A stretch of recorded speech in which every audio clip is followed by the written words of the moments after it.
Olá, essa é a segunda atualização da segunda edição do Boletim Fiscal dos Estados Brasileiros, desenvolvido pelo Concefaz, em parceria com o CICEF, o Centro Integrado de Políticas para o Desenvolvimento Celso Furtado, e apresenta panoramas da área fiscal, financeira e tributária. Nessa edição, nós trazemos análises econômicas do terceiro trimestre de 2025, assim como as finanças públicas no quinto trimestre do ano passado, do ano 2025. Embora o boletim aponte para uma desaceleração do crescimento econômico, ele traz boas notícias do mercado de trabalho. A mínima histórica para a taxa de desocupação foi de 5,45%. A massa salarial aumentou 9,7% de outubro de 2024 até outubro de 2025. E o rendimento médio real no trabalho principal cresceu 3,3%. Por fim, ressaltar que nossas análises apresentam quadros tanto por setor de economia quanto por estado. E todas elas estarão disponíveis no site do Concefaz, www.concefaz.org.br. A gente agradece a audiência de todos e eu passo a palavra ao professor Carlos Pincosfeld para que faça a apresentação. Olá, estamos aqui mais uma vez para fazer a apresentação do nosso Boletim de Finanças dos Estados, que trata não só das finanças dos Estados, como também da macroeconomia brasileira. Esse boletim ele tem o patrocínio do Concefaz. Nós já estamos no segundo, na verdade, é o segundo a atualização, o update do segundo boletim. A gente, com esse boletim, a gente está cobrindo um período de dados que vai mais ou menos, grosso modo, até outubro do ano passado, ou seja, o terceiro trimestre. Assim que fechar esse trimestre, a gente vai publicar um novo boletim, aí sim vai ser o terceiro boletim, que vai ser publicado pelo início de abril.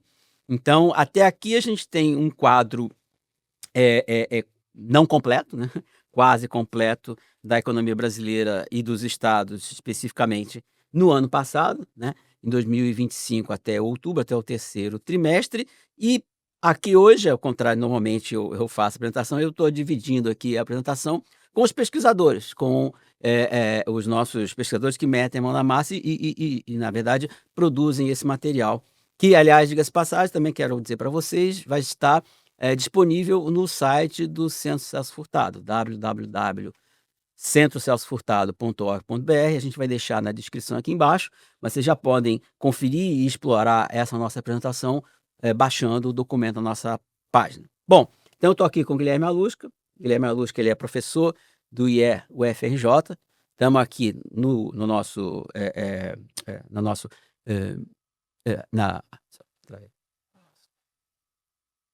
Estamos aqui no nosso estúdio, Roberto Saturnino Braga, com André Aranha, que é doutorando também do IE-UFRJ, e online o Bruno Rodrigues, que é doutor pela UFRJ e professor da pós-graduação do IBMEC.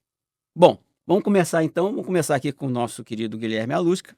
Ele vai tratar exatamente do nosso primeiro passo, sempre em todos os nossos boletins, que são as contas nacionais, né? As contas nacionais são o melhor raio-x que a gente tem da economia como um todo. E um tema que a gente vem meio que tateando agora, né? Era desde 2 boletins atrás uma certa desaceleração da economia brasileira e que, de fato, chegou, né? Chegou nesse momento. Então, acho que o Alusca aqui, o meu amigo Guilherme Alusca, vai justamente tratar um pouco, através das contas nacionais, dessa desaceleração que foi observada já no terceiro trimestre de 2025. Alusca, obrigado por você estar aqui. Você tem a palavra. Obrigado pelo convite para participar aqui da apresentação do boletim.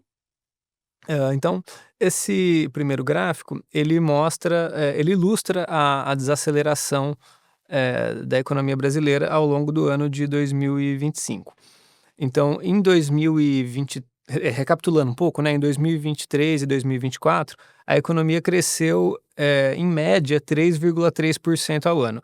Foi 3,2% em 2023 e 3,4% em 2024.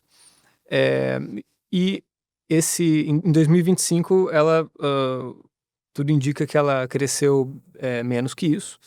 Esse gráfico ele mostra a taxa de crescimento tanto na série que compara o trimestre com o mesmo trimestre do ano anterior, quanto a variação em relação.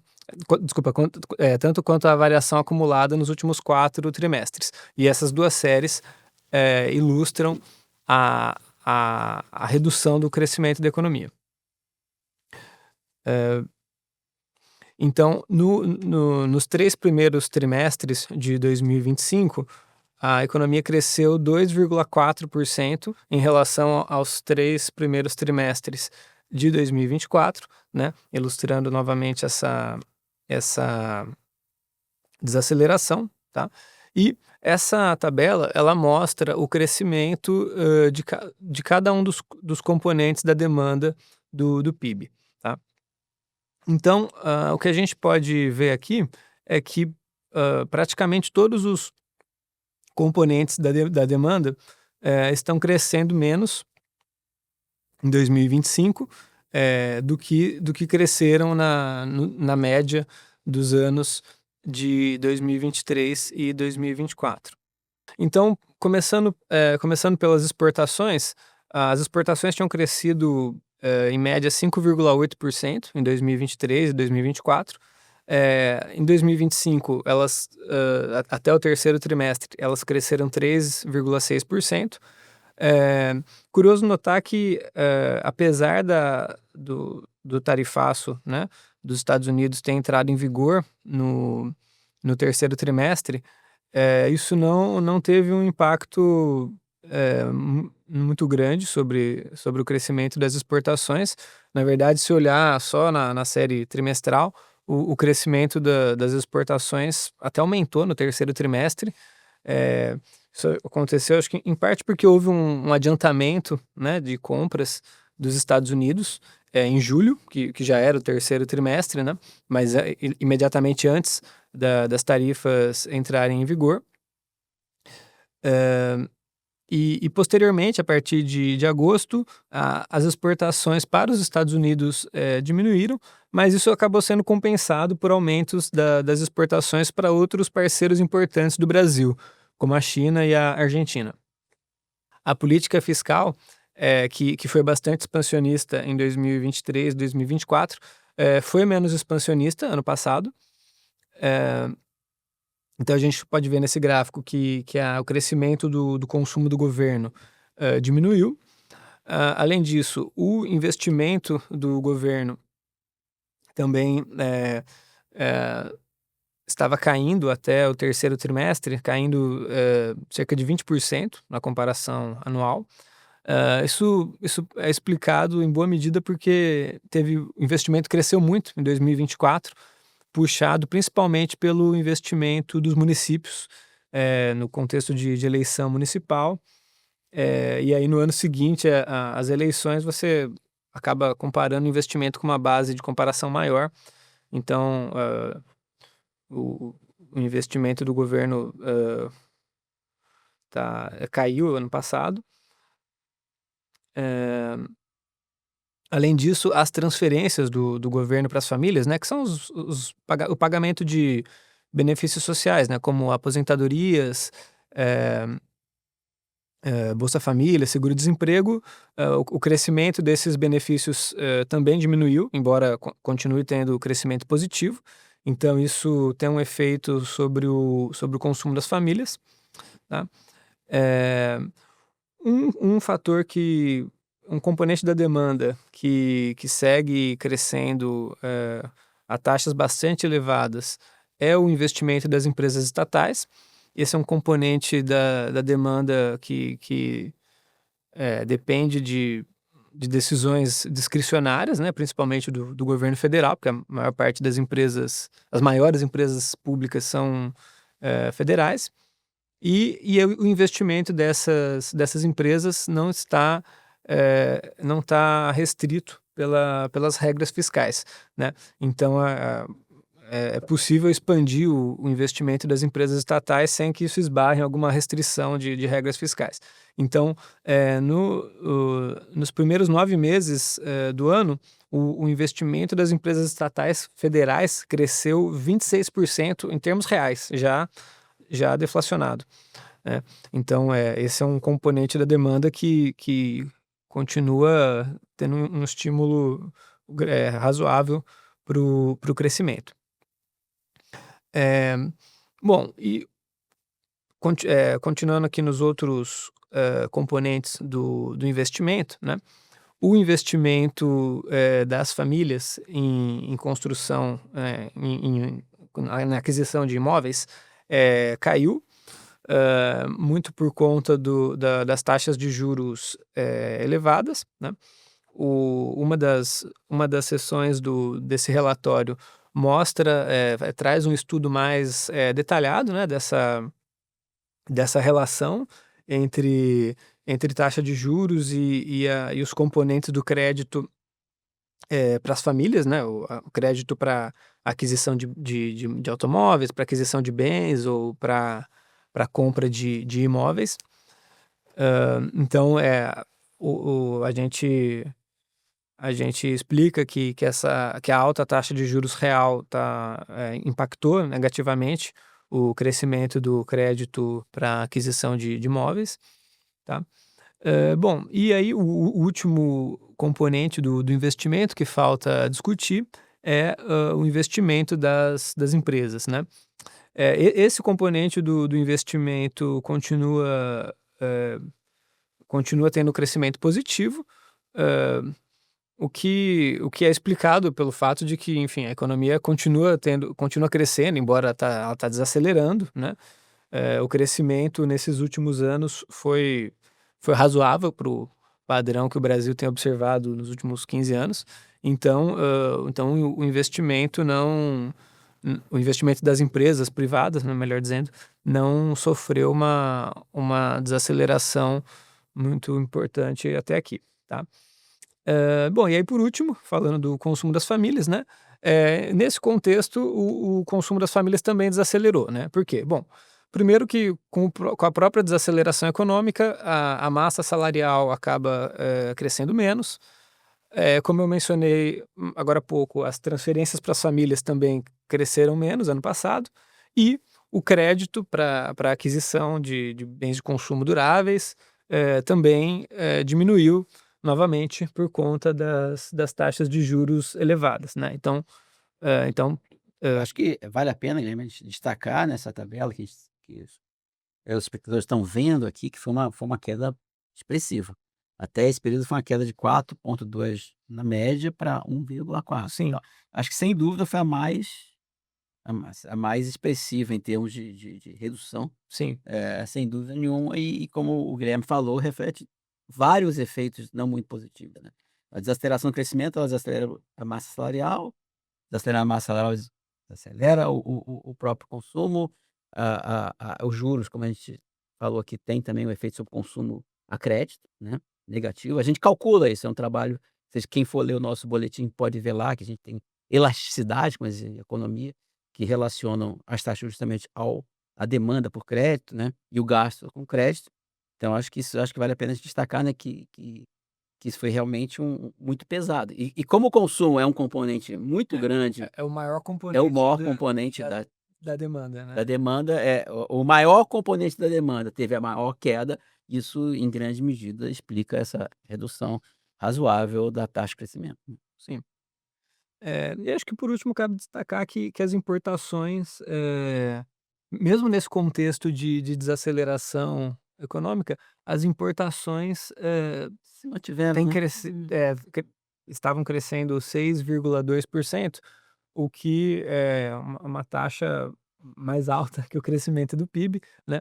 Isso em parte é explicado porque o investimento em máquinas e equipamentos segue crescendo a taxas razoavelmente elevadas, porque as empresas estatais estão ampliando os investimentos e o investimento das empresas Privado, né? privadas não sofreu uma desaceleração tão grande, né? Mas mesmo assim, a gente vê que as importações estão crescendo mais do que qualquer componente da demanda. Então isso indica que também pode estar tendo um aumento do conteúdo, Coeficiente, né? Coeficiente de importação, coeficiente conteúdo importado. Isso aí a gente só olhando com mais detalhe, mas obviamente que o fato de o investimento estar bem é um indicador forte que isso impacta positivamente a importação, né. Sim. Bom, então a gente já viu aqui, teve um geral. Eu queria falar de 2 coisas, assim, muito rapidamente. Não vai dar para a gente explorar aqui, mas de novo, a gente convida todo mundo a entrar no nosso site, baixar o estudo e olhar. A gente tem uma parte, do estudo que olha que o IBGE chama de indicadores conjunturais, né. São de produção industrial, de comércio e de serviços.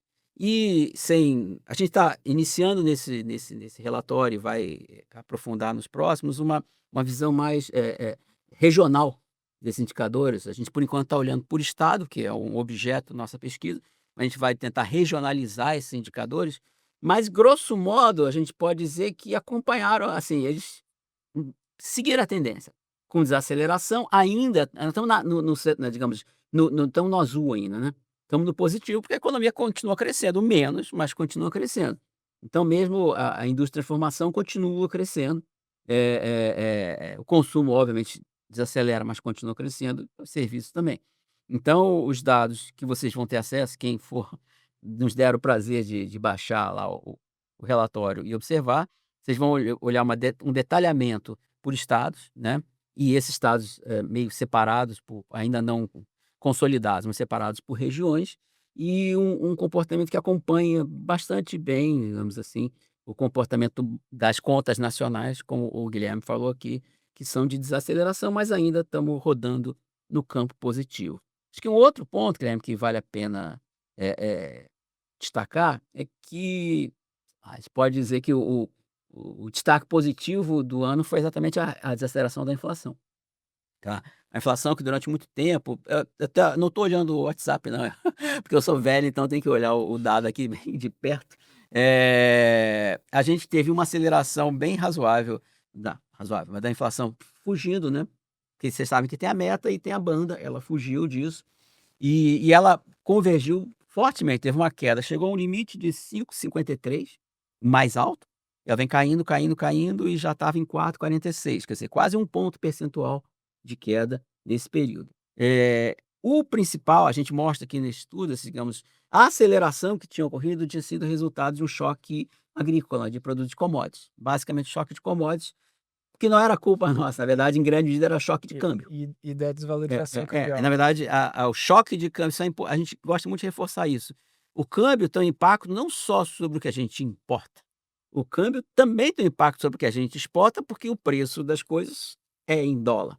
Então, um vendedor de soja não vai ganhar menos dinheiro aqui, ele vai ganhar o mesmo dinheiro aqui, porque o câmbio desvaloriza, mesmo a gente sendo exportador de soja, ou de frango, ou de café, tá certo? O preço é único, em economia a gente chama de teoria do preço único, né. Tem lá para quem já fez curso de economia, quem não fez, não fica assustado, é só a ideia que você não vai cobrar preços diferentes para as mesmas coisas, tá. Então, o que acontece é que teve uma aceleração muito forte, mais do que os próprios commodities, mais o câmbio e o comportamento. Depois a gente vai tratar disso, o Guilherme vai voltar nesse ponto, o comportamento do câmbio, como a gente tem aliás, nesse início do ano a mesma coisa, uma desaceleração, isso tem impacto muito positivo sobre os preços das commodities e sucessivamente sobre a própria inflação.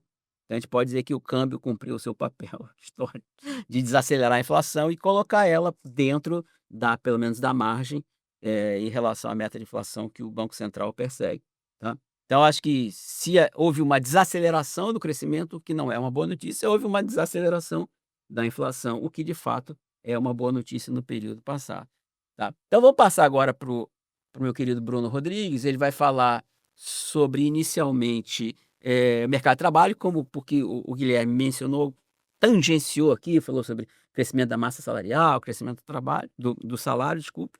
Então o Bruno vai se aprofundar aqui nessa. Aliás, Bruno, eu tô falando Bruno Rodrigues, mas está escrito Bruno Pereira, porque ele tem 2 nomes, então, vocês podem escolher. Então o Bruno vai falar aqui sobre mercado de trabalho inicialmente, e depois vai falar sobre uma outra parte que ele escreveu nesse boletim, que é sobre justamente as finanças públicas federais. Bruno, obrigado, você está aqui, tem a palavra. Obrigado, Carlos. Obrigado. Boa tarde a todos. Com relação ao mercado de trabalho e em linha com o que o Guilherme acabou de apresentar aí, desde 2023, que a gente vem observando uma queda persistente da taxa de desocupação no mercado de trabalho brasileiro. Em outubro de 2025, a taxa de desocupação chegou a 5,45%, que na época era o mínimo registrado, né, na série histórica. Mas quando a gente extrai o componente de sazonalidade da série de desocupação, a gente começa a observar aí, já no fim de 2025, uma certa estabilidade, ou seja, uma sinalização de que essa trajetória de queda da taxa de desocupação esteja terminando, né? E também, além disso, né, junto disso, a gente vinha observando um crescimento da força de trabalho, junto da queda da taxa de desocupação. E também, agora, no final já de 2025, há sinais de que esse ritmo de crescimento da força de trabalho esteja se desacelerando, ou seja, a gente esteja chegando aí no fim desse ciclo. Ô Bruno, só para ajudar aqui quem está assistindo, para nem todo mundo é técnico, dá uma definição de força de trabalho, acho que ajuda para talvez as pessoas que não estão escutando possam se ilustrar melhor sobre a questão, definição de força de trabalho, da desocupação, só para ajudar o pessoal. A força de trabalho são as pessoas que estão, né, dentro do mercado de trabalho, buscando emprego, estão fazendo parte do mercado de trabalho, né? E ainda que procurando emprego, não necessariamente. Ainda que buscando emprego, né? E a taxa de desocupação, né, são as pessoas que estão no mercado de trabalho, né, mas elas não estão ocupadas, elas não estão trabalhando.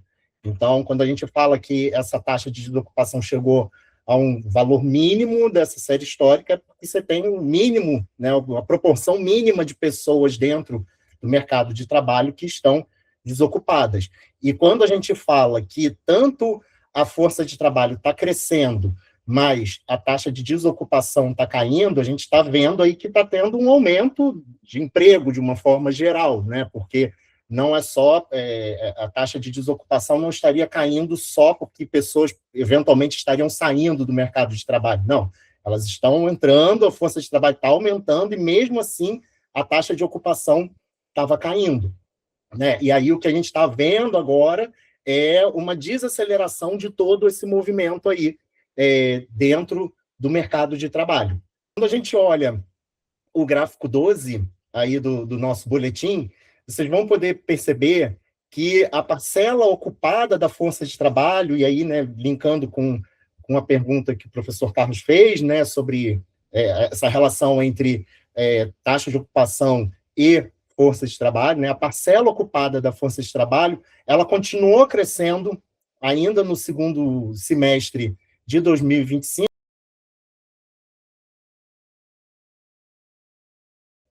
Então, quando essa trajetória da força de trabalho ocupada, quando ela começa a desacelerar, se a demanda por trabalho se mantiver, né, se a força de trabalho ocupada está começando a desacelerar, mas a demanda por trabalho continua, se mantém no mesmo patamar, isso tende a intensificar uma competição por mão de obra no mercado de trabalho, que tende a pressionar o salário real para cima, né? E nessa mesma direção, a gente tem observado aí um aumento persistente da taxa de rotatividade no emprego, que também é um outro elemento que vai reforçar essa pressão sobre os salários reais. E aí, se a gente olhar o gráfico 13 aí do nosso boletim, na sequência, né, do boletim, a massa salarial e o rendimento médio do trabalho seguiram crescendo pelo menos até outubro de 2025, sem ainda apresentar uma tendência de reversão desse crescimento. Aí, só para dar uma ideia, colocar alguns números aqui para vocês, nos 12 meses entre outubro de 2024 e outubro de 2025, a massa salarial cresceu 9,7% em termos reais, né? Ou seja, acima da inflação. E o rendimento médio real do trabalho principal cresceu 3,3%. Né? Do ponto de vista setorial, esse aumento dos rendimentos ele foi puxado, né, mais fortemente pelo setor primário, seguido por alojamento e alimentação, construção e informação. E já do ponto de vista regional, que é um aspecto que muito interessa aqui, né, nesse boletim, das finanças estaduais, os maiores aumentos foram do Distrito Federal, Sergipe e Santa Catarina.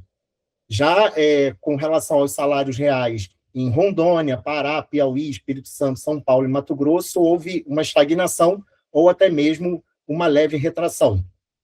E do ponto de vista das categorias de emprego, o setor que liderou o crescimento de ganhos reais de rendimento entre janeiro e outubro de 2025 foram os empregados do setor público, tá? Que chegaram a um ganho real de 2,6%.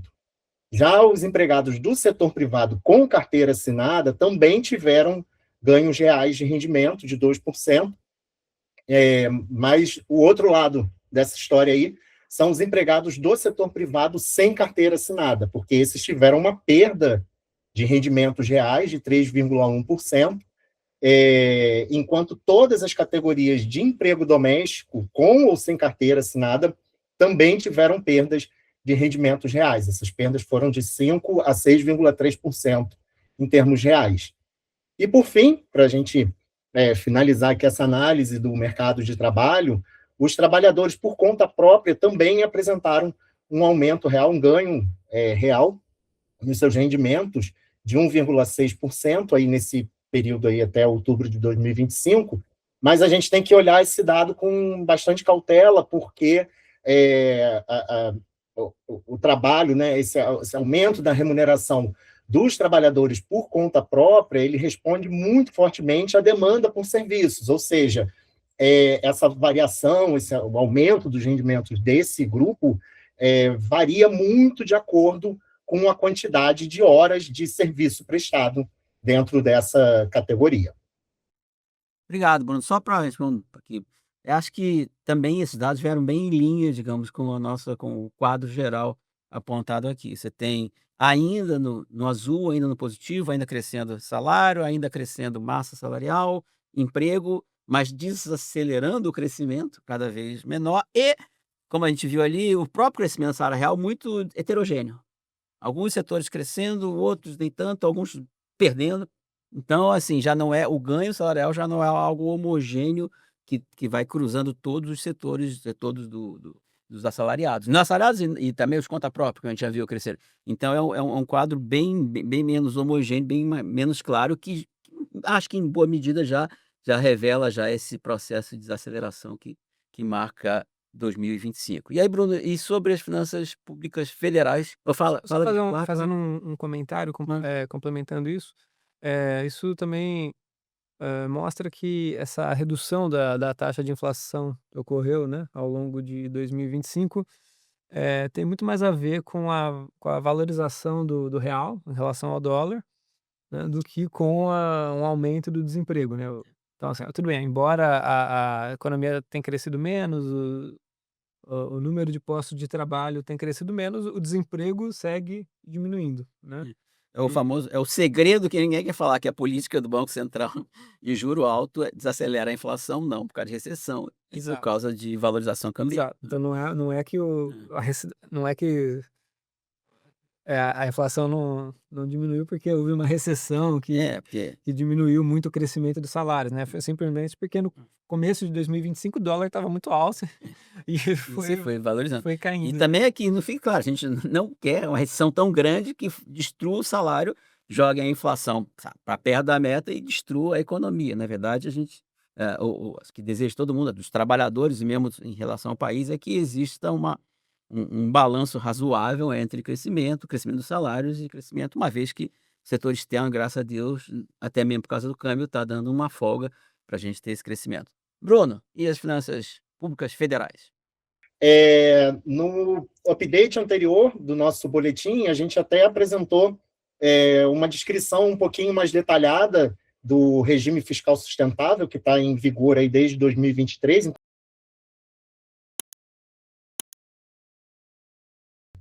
No update, no primeiro update dessa edição aqui, dessa segunda edição, aqui na terceira, nesse novo update, nesse segundo update, a gente segue a análise das finanças públicas federais, né, e aí só recordando que, pelo regime fiscal sustentável, existem dois mecanismos de contenção do crescimento das despesas primárias. Um que é o limite de gastos, né, um teto de gastos, e o outro que são as metas de resultado primário. Então, se vocês olharem aí a tabela 10, na seção de finanças federais, vão ver na linha 5 da tabela que o limite que está estabelecido após vários ajustes que foram feitos aí ao longo do ano, o limite de despesas primárias ficou estabelecido em 2.261 bilhões de reais.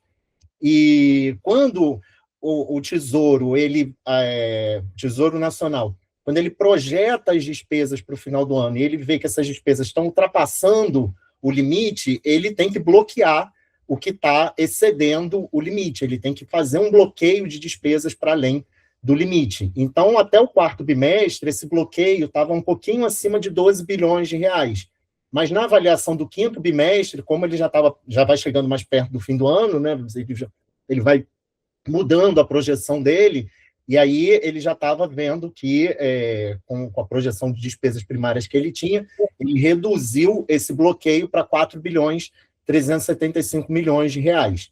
E só fazendo uma ressalva que nem todas as despesas primárias, né, as despesas primárias são as despesas do governo que não consideram as despesas financeiras, como, por exemplo, o pagamento dos juros da dívida pública.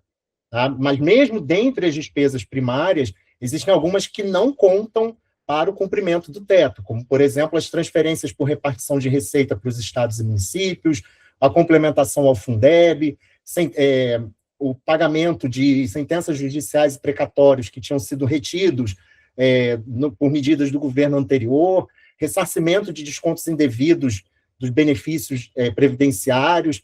Tudo isso, se vocês quiserem ver assim, com um pouco mais de detalhes, as medidas em torno de cada um desses itens, lá nos nossos boletins, a gente coloca uma explicaçãozinha, o embasamento legal, o que aconteceu, por que essas despesas ficam fora desse limite. Então, para quem se interessar, está tudo mais detalhado por lá. E, como eu falei, existe, então, o outro mecanismo de contenção do crescimento das despesas primárias, que é a meta de resultado primário. E, para 2025, o centro dessa meta é de 0% do PIB, ou seja, de um equilíbrio entre receita e despesa primária, né? Só que, de acordo com o próprio regime fiscal, existe uma tolerância, um intervalo de tolerância de 0,25% do PIB para mais ou para menos. E aí, se vocês olharem aí na tabela 11 do boletim, na linha 7, vocês vão ver que o limite inferior do resultado primário é de 30 bilhões 970 milhões, de um déficit, né, de 30 bilhões e 970 milhões. Né? Mais uma vez, aqui, existem algumas despesas primárias que elas não contam para o cumprimento da meta, tá? Aí vocês também podem dar uma olhada nisso com mais detalhes lá no boletim, elas estão detalhadas por lá. E o que aconteceu entre a avaliação do quarto bimestre para o quinto bimestre foi que o Tesouro projetou uma queda das receitas e um aumento das despesas, entre o que ele estava projetando anteriormente, né? Então, se antes ele estava projetando um déficit em torno aí de 30 bilhões de reais, vocês podem ver na linha 11 da tabela 7, né, em 34 bilhões, e aí, como eu falei para vocês, o limite inferior é 30, né, então se ele está em 34, ele vai ter que contingenciar algumas despesas, né, que é o que a gente pode ver aí na linha 13, né, um contingenciamento de 3 bilhões 288 milhões de reais no quinto bimestre, após a avaliação do quinto bimestre.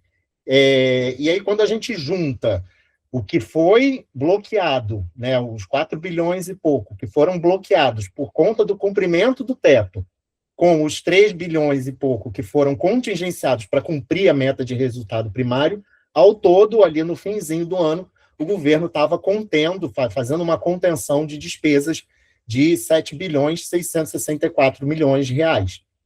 Tá?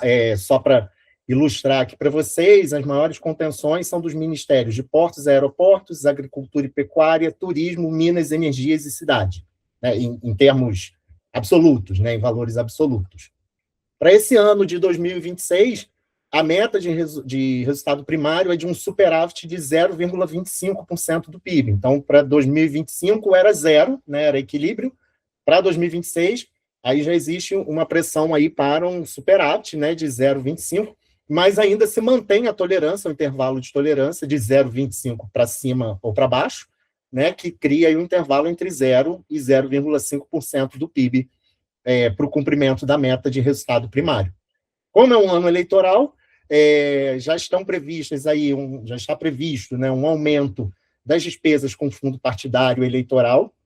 Uma informação relevante é que essas despesas elas não podem ser contingenciadas, né, como eu estava descrevendo aqui para vocês, que quando as despesas primárias, a projeção está passando do limite inferior do resultado primário, o governo faz contingenciamento, essas despesas com fundo partidário eleitoral não podem passar por contingenciamento.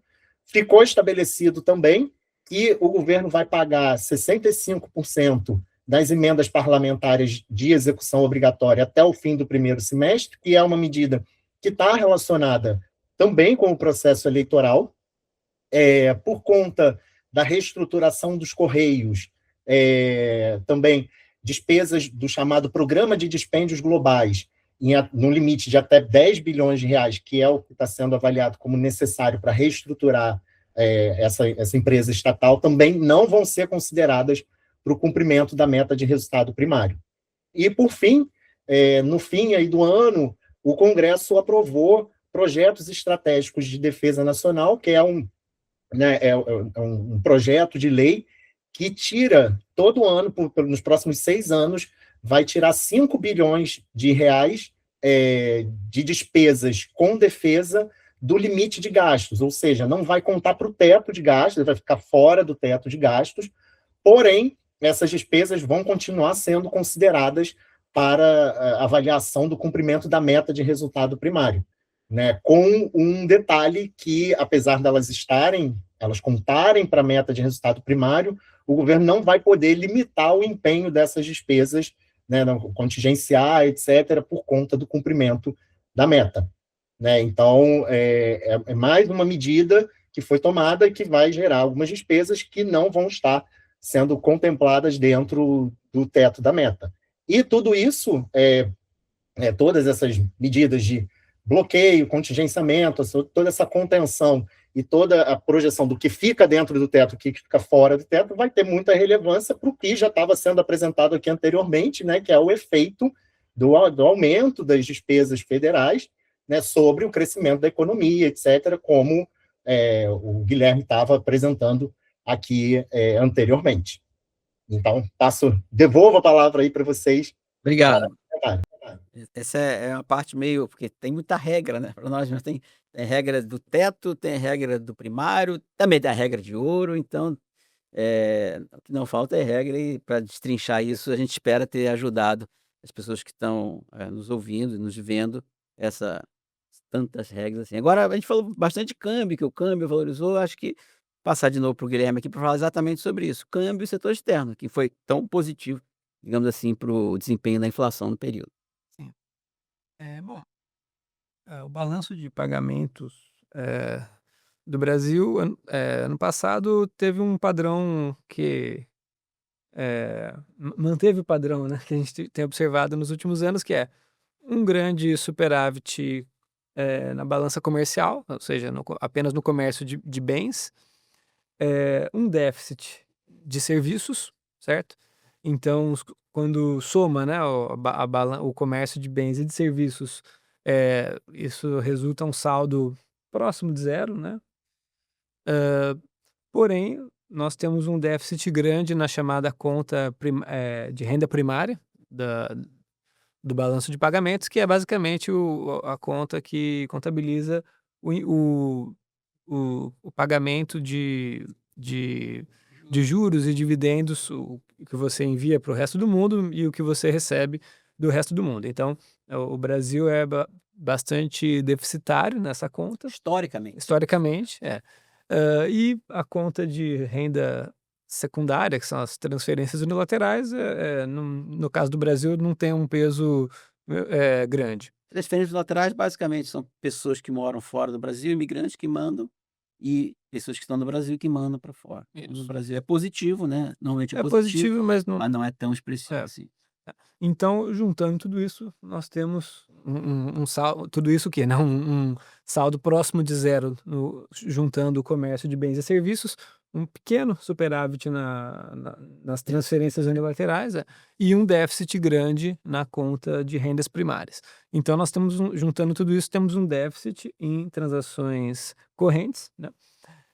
O que eu acho que vale destacar também, que está nesse gráfico aqui, isso sim acho que é uma novidade, digamos assim, dos últimos anos, é que houve um grande aumento da saída de divisas por conta da aquisição de criptoativos, certo?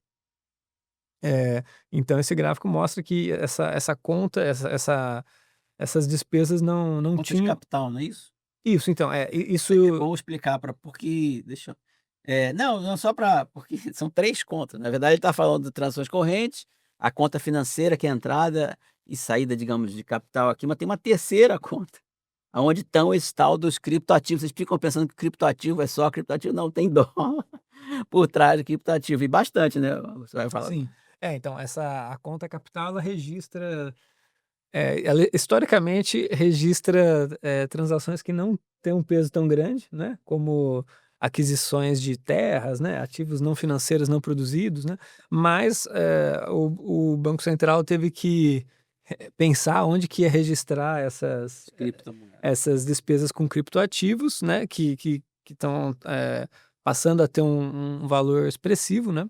Então a gente pode ver que até alguns anos atrás, ali, até antes da pandemia, isso não tinha valores importantes, e agora tem uma saída de divisas da ordem de 16 bilhões de dólares por ano, né? Só uma curiosidade, jogador de futebol também entra nessa conta aqui, né. Na conta capital, né? Não, não, Não no criptoativo.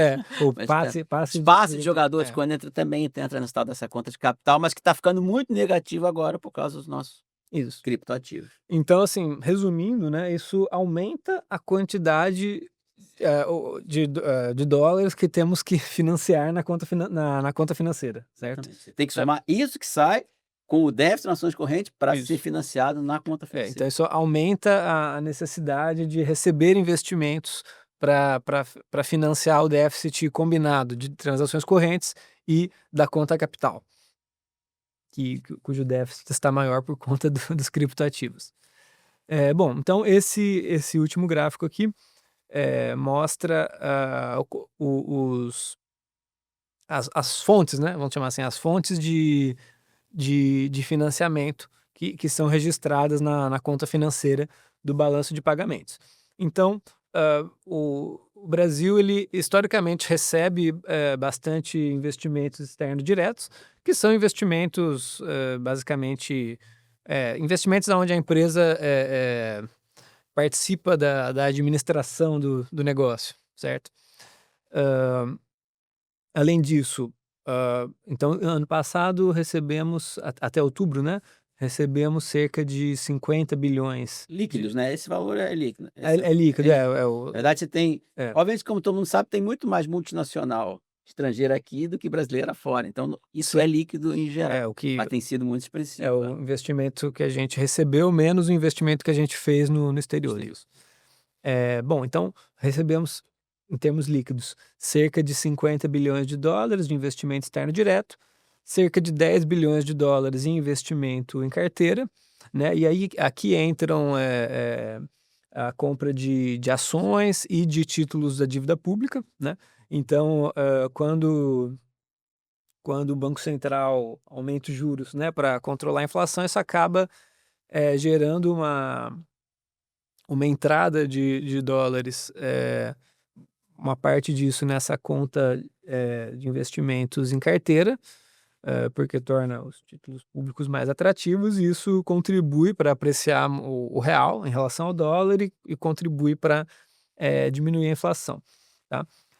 O saldo aqui de derivativos é sempre, não tem um valor relevante, e recebemos também outros investimentos. Nesses outros investimentos que está a famosa dívida externa, certo? Os empréstimos. Os empréstimos. Os empréstimos, né, que compõem a dívida externa, mas tem outras coisas também, né? Tem créditos, adiantamentos comerciais, né?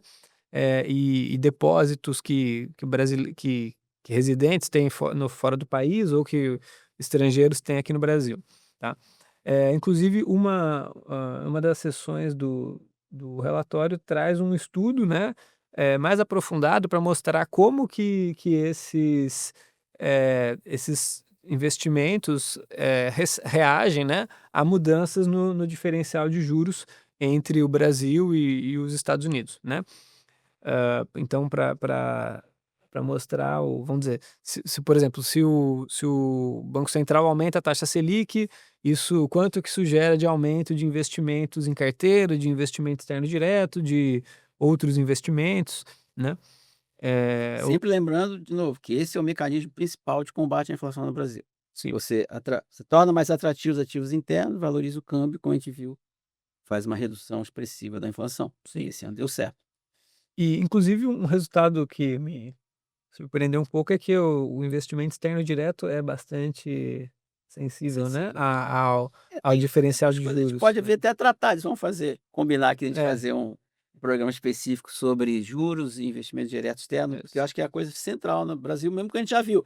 Não bastasse o nosso 10 trações de corrente, agora as criptomoedas estão forçando mais a gente a captar lá fora para poder fechar o nosso Sim. plano de pagamento. Isso no limite pode fazer com que a gente tenha que manter um diferencial de juros mais elevado em relação ao resto do mundo, para captar mais, para receber mais investimento na conta financeira, né? Exatamente. Bom, então agora vamos passar ao nosso querido André. O André ele é coordenador dessa área de estudos das finanças estaduais e ele vai fechar aqui a nossa apresentação exatamente com um panorama geral do comportamento das finanças atuais. André, obrigado. Obrigado, professor. Vou falar aqui das finanças dos estados brasileiros. E a gente está usando os dados até outubro, os dados dos relatórios publicados na Lei de Responsabilidade Fiscal. Então, primeiro vou começar falando das receitas, da despesa e depois da situação geral. E, enfim, a leitura em geral segue essa linha de que está tendo uma desaceleração da economia, isso se reflete na arrecadação e nas despesas, mas com alguns elementos distoantes, assim. Então, começando pelas receitas, olhando aqui no gráfico 33, a gente vê a trajetória da receita corrente líquida, né, que é o principal indicador da receita dos estados. Ele vinha de uma trajetória que teve uma oscilação forte, teve um crescimento em 21 e 22 bem expressivo, aí 23 teve uma retração grande, por conta de que em 2022 o governo federal fez duas leis complementares, a 192 e a 194, que reduziram a arrecadação de ICMS dos estados brasileiros. E isso fez com que em 2023 a receita corrente de todos os estados praticamente caísse bastante. Em 24, com a economia crescendo um nível significativo, a arrecadação subiu, mas agora em 25 ela tinha subido 6% no agregado dos estados em 24, e agora em 25 até outubro ela tinha subido só 2,9%, então bem menos do que os 6% do ano anterior. E aí, olhando o gráfico 34, a gente vê que isso tem diferenças regionais bem grandes. Eu vou apresentar aqui as análises dividido pelas 5 macro-regiões do Brasil, mas no boletim em si a gente vê pelos estados todos o dado para ver a situação individual, e em cada região tem estados que estão indo na contracorrente dessas tendências maiores, né? Mas aqui a gente vê que, enfim, o norte e o centro-oeste, as regiões norte e centro-oeste, tiveram um crescimento maior do que essa média nacional, um crescimento acima de 4%, enquanto o sudeste cresceu só 1,9%, e nordeste e sul cresceram por volta de 3%. Mas se a gente vai olhar no mais detalhe como é que é composto esse crescimento da receita corrente líquida, no gráfico 35, a gente decompõe para chegar naquele número, né, no 2,9% do agregado dos estados, a gente vê o que cada rubrica contribuiu, né? E aí tem algumas coisas interessantes nesse gráfico, que a gente vê na região nordeste, ela teria um crescimento próximo à região norte e centro-oeste, Então, mantendo esse grande bloco de Norte, Nordeste, Centro-Oeste, tendo um crescimento maior do que o Sul, Sudeste, é uma tendência que a gente vê historicamente no Brasil nas últimas décadas. Mas o Nordeste não teve isso nesse último ano por conta de um decrescimento bem expressivo dessas outras transferências. E que se a gente for olhar isso numa lupa, se deve a uma coisa bem idiosincrática assim, desse ano, que teve ações judiciais relativas ao anterior ao Fundeb, tinha o Fundef, né, um Fundo de Desenvolvimento do Ensino Fundamental, entre 99 e 2006. Acho que 2007 eu acho que ele passa a ser Fundeb. Mas nesse período lá atrás, a União repassou menos do que deveria a certos estados. E aí, enfim, isso até 2006. Aí isso rolou, até que em 2021 teve essa negociação, né, sobre a ação judicial, teve uma emenda constitucional que definiu um cronograma de pagamentos para essa que virou uma dívida, né, da União, que tinha repassado menos para os estados. Então, nos últimos anos, a União esteve repassando grandes quantias assim dessa dívida que ela tinha com esses estados.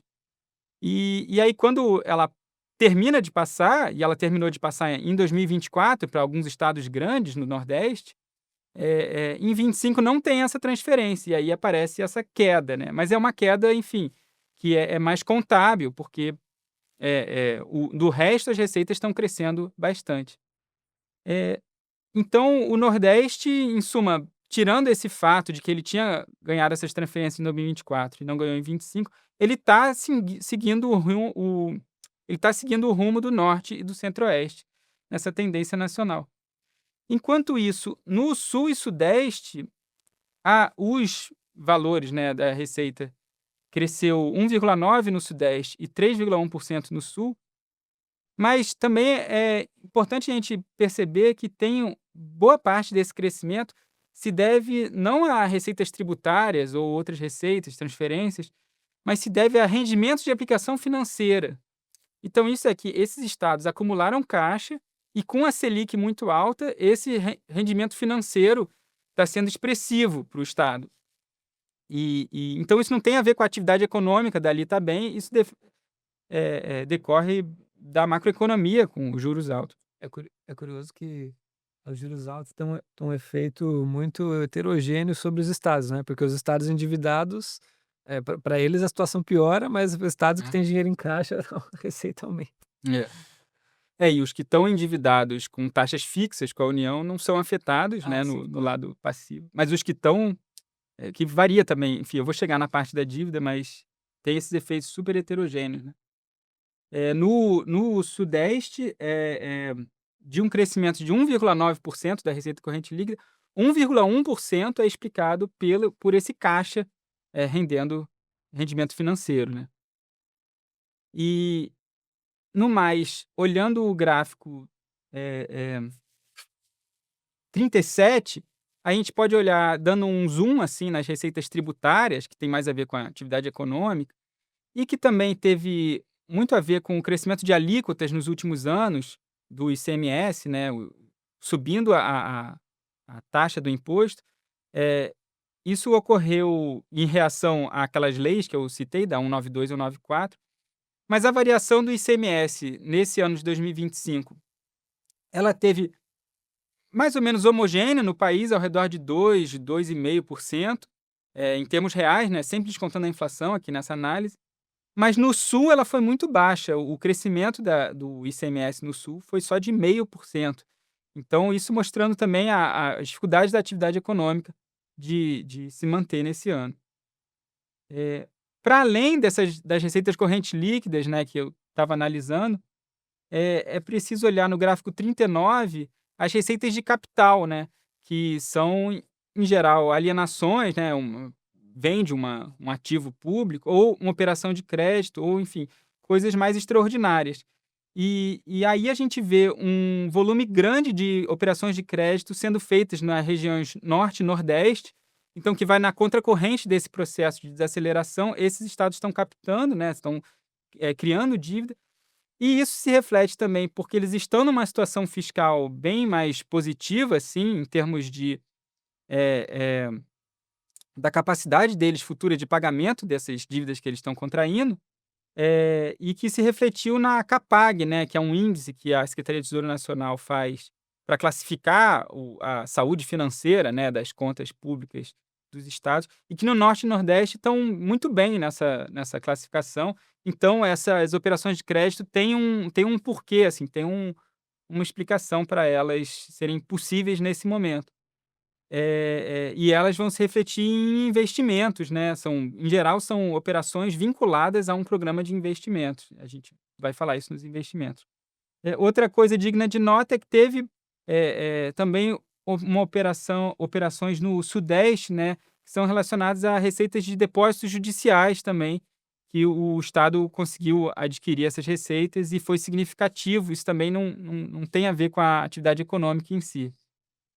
Eh, Aí já passando para análise das despesas, aqui olhando o gráfico 41, a gente vê as despesas nos últimos anos, elas seguem em linhas gerais a tendência do que a gente viu nas receitas, tanto porque os estados têm pouca capacidade de se endividar ou não conseguem muito acumular caixa para se desviar um pouco do que eles arrecadam a cada ano. Então as despesas seguem um pouco o padrão das receitas. E aqui a análise de 2025 não é um ano fechado, a gente está até outubro, e aí isso interfere um pouco no critério da despesa que a gente usa, que é a despesa liquidada, que, enfim, dentro da execução orçamentária, né, tem a despesa, primeiro tem a lei orçamentária, e aí depois você faz o empenho da despesa, que é a categoria que a gente analisa todos os anos, fechados. Mas quando o ano não está fechado, é preciso olhar pela liquidada. Isso a gente explica em detalhe no boletim, tem essa parte metodológica para a gente conseguir, num ano que ainda não fechou, analisar e comparar com outros anos uma despesa. Isso é as dificuldades metodológicas assim desse trabalho. E aí, no, nesse sentido, o crescimento das despesas no das despesas liquidadas no ano de 2025 estava em torno de 5%, com menor peso no Sudeste, até outubro, e um peso maior na região Nordeste e Centro-Oeste e menor na Norte, né. Isso vai se refletir no resultado primário, nessa diferença entre o crescimento da receita e o crescimento da despesa. E se a gente vai olhar no que compõe essas despesas, enfim, tem mil idiosincrasias, assim, a situação de cada estado, se não deu o reajuste no ano passado e vai ter que dar agora para o pessoal, ou se já deu no ano passado e agora não precisa dar. Eh, mas a gente vê um padrão de que está tendo vários estados com crescimento de custeio maior, né, outras despesas correntes. Os investimentos não estão tendo um crescimento tão grande, enfim, refletindo essa desaceleração econômica. E a despesa de pessoal não teve um crescimento tão expressivo na maioria das unidades federativas. Eh, Ainda nas despesas, a gente faz um estudo nesse boletim sobre comparando, né, na federação, os 3 níveis, né, o governo federal, os estados e os municípios, eh, sobre, enfim, como que se distribui, né, quem é o setor público no Brasil. E aí tem no gráfico 44, a gente pode comparar um pouco o que cada ente gasta, assim. E aí a gente vê algumas coisas curiosas, como, enfim, a União é responsável, grande parte do gasto dela é o INSS, né, o Regime Geral de Previdência Social, e ainda aqueles outros benefícios, Bolsa Família, o FGTS e tal, isso é um grande bloco da União. Mas tirando esse bloco e tirando os juros da dívida, né, que a União tem muito mais, e os estados têm uma boa parte também, dos quais mais ou menos metade vai para a União e metade é bancos públicos e dívida externa. Tirando esses blocos do financeiro e do INSS e benefícios em geral, o gasto é basicamente pessoal e regime dos servidores, né, a previdência dos servidores. E aí os estados têm um peso muito maior do que a União. Se a gente for olhar o gasto com pessoal, a União tem menos servidores do que os outros níveis, e os servidores da União, em geral, ganham mais. Então, isso equilibraria um pouco, mas ainda assim, a União é responsável por aproximadamente 19% dos gastos com pessoal, e os estados 40% e os municípios 41%. Então, os estados e municípios com 2/5 cada e a União com 1/5 dos gastos com pessoal.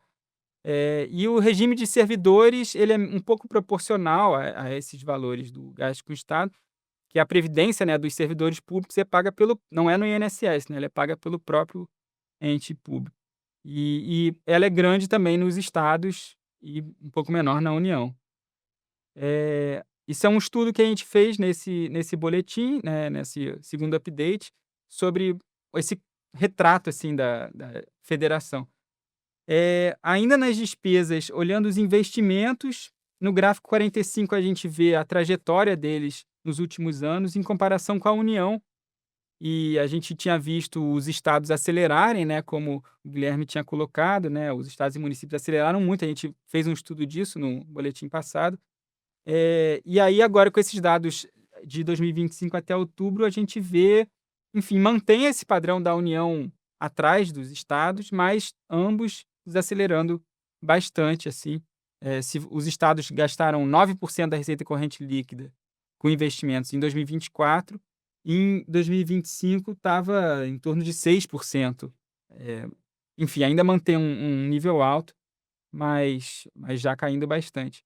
E nesse processo do aumento dos investimentos subnacionais, a gente também fez um estudo nessa edição, que está no gráfico 47, tentando usar uma base de dados que analisa o agregado dos investimentos subnacionais para ver um pouco no que está sendo investido, né? E aí o dado mais recente de 2023 pode ter mudado, mas se for um padrão recorrente, a gente vê, enfim, consegue essas informações do que está sendo feito, né? Então aí a gente vê muito investimento dos estados, né, que é mais o nosso foco aqui, em transporte, né, malha rodoviária e tal, essa questão logística também dos estados e infraestrutura urbana, né? Isso é quase metade dos investimentos estaduais e também tem uma parte significativa ligada à saúde, né? O SUS, enfim, ele é muito importante nos municípios, né? Mas nos estados também tem atendimentos de maior complexidade, então hospitais e coisas de diagnóstico. E na educação também, estados e municípios partilham essa competência, né? Então, tem muito investimento em educação estadual. Eh, Enfim, no relatório em si tem mais detalhes sobre esse ponto. E seguindo a análise, para concluir, olhar o gráfico 50 que mostra a dívida dos estados, e também o caixa que eles têm. Então, e aí com isso você consegue ver a situação líquida deles, né? Tipo, a dívida menos o que eles têm. E aí a gente consegue ver estados que até são credores, né? Que eles têm tanto caixa que isso supera a dívida deles. E aí por isso eles teriam uma dívida negativa, né? Uma dívida líquida negativa. E aí a gente vê a distribuição disso, os maiores estoques de dívida em si estão no Sudeste e Sul, mas também tem volumes de caixa, né, e haveres financeiros em geral muito grandes acumulados nesses estados, que se refletiram lá naquelas receitas de aplicação financeira. Esses grandes volumes de dívida que estão no Sul e Sudeste, na sua maioria são dívidas com a União, que são contratos com uma taxa fixa, e que, portanto, não é afetada pela alta da Selic, como o Guilherme estava colocando. Já os estados do Norte, Nordeste e Centro-Oeste, que tinham quitado praticamente a sua dívida com a União e pegaram novos empréstimos nas últimas décadas com bancos públicos ou com instituições estrangeiras, esses contratos já são taxas flutuantes, né? Então, a alta da Selic impacta neles. Então, mais uma vez, o impacto diferenciado da alta da Selic na federação. Obrigado, André. Bom, você vê pelo tempo que a gente está falando aqui sobre o nosso boletim, como ele é complexo. Eu acho que isso é só uma motivação, é só um voo de pássaro para as pessoas que estão interessadas irem lá no nosso site, www.centrocelso.org.br, para baixarem o boletim. Quem gostar mais de uma área, se interessar mais estado, e a parte do André, mais macro, aqui a parte do Guilherme e de outras pessoas. O Bruno se concentrou mais na parte do setor público, mas outros setores. Então, acho que a gente está oferecendo para vocês, obviamente agradecendo de novo, como sempre, a Concefaz por apoiar essa iniciativa, tá? a gente está oferecendo para vocês um razoável, um mergulho relativamente profundo na economia brasileira e esperamos voltar aqui em abril para fazer exatamente o ano de 25 fechado, ver o que de fato aconteceu, se essas tendências se confirmam ou não. Muito obrigado e até o próximo programa.